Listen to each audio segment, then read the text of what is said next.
So a few years back, I started a silly little tradition which involves taking to Twitter and doing my level best to improve upon a certain British stand-up comedian's unnecessarily smug and unhelpfully disingenuous annual act of self-promoting social justice pedantry. Goodness knows if my efforts make any difference whatsoever, but for better or worse, it has become my humble way of helping to support the visibility and validity of a little thing called International Men's Day. It's also my way of attempting to hold up a mirror to the type of mean-spirited negativity that mainly serves very conscious efforts to ignore and undermine the numerous reasons why people are becoming increasingly supportive towards an initiative that aims to both celebrate the contribution of 49% of the world's population and advocate for their human rights. For the uninitiated, since the days that fourth wave feminism was at its most trendy, a comedian called Richard Herring has spent every International Women's Day on March the 8th sanctimoniously calling out anyone on Twitter who dares to ask the question, why isn't there an International Men's Day? He caricatures such people as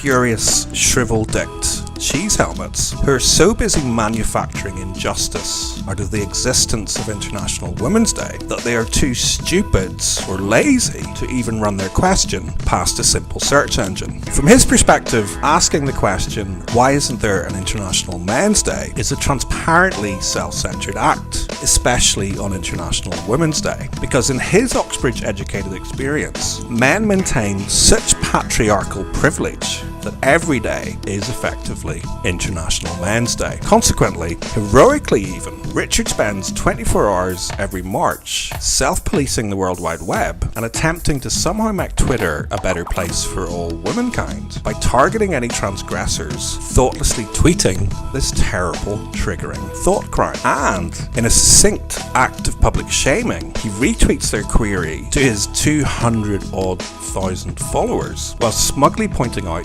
that there is indeed an International Men's Day and that it's on November the 19th. So anywho, a couple of years ago, I decided to dedicate some time in November to a similar, but frankly better, venture by giving a quick heads up to all of the numerous wannabe comedians who inevitably pop up on November the 19th and feel compelled to express the tired old cliche that every day is in fact International Men's Day. For the last couple of years, this has involved patiently and politely promoting a very long list of international days of observance that specifically aren't International Men's Day, in order to emphasise the point that while not every day is International Men's Day, in the UK at least, on average, every day this year will be the last day with 13 men and boys lost to suicide. This year I decided to change gear slightly and sent all of the haters a copy of a little video which hopefully holds a mirror up to a specific and very fundamental flaw in their theory that every day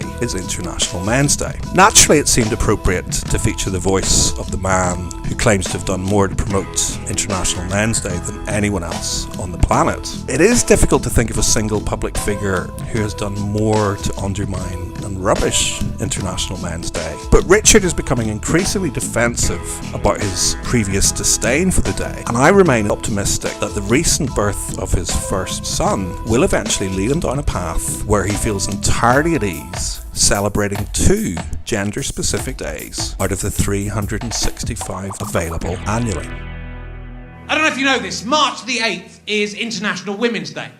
24 hours of the 8,760 hours annually available set aside to celebrate women and all of their achievements. Sounds about right, doesn't it, fellas? That's about the right... On balance, that's about the right length of time for that.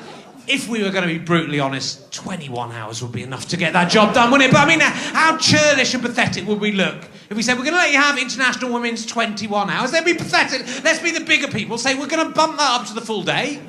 Maybe in the next 2,000 years of human achievement, women will have done 3 hours more stuff worth celebrating. This churlish response from chauvinists and ironic chauvinists, so hard to tell them apart, isn't it? As I quite ably demonstrated at the top of this routine, is made to make us consider the massive injustice of there being a whole day set aside to celebrate women, But you would never get a day like that for men, though. That wouldn't be allowed to do it for men, because it would be sexist if you did it for men. But isn't it sexist that you can do it for women? I mean, it's more sexist that you can do it for women, because the women know there would never be an International Wednesday because of political correctness. So to have an International Women's Day is like doubles. It's like rubbing the sexism in my face, and that makes me crazy, because you wouldn't be allowed in this day and age to celebrate being a man. You'd be laughed off the planet. They say, no, you can't do that. You can't have an International Men's Day. And that makes me mad that there's an International Women's Day, because they wouldn't be allowed. Because of political correctness gone mad, you would never be allowed to have an International Men's Day. So there is an International Men's Day. It's on November the 19th.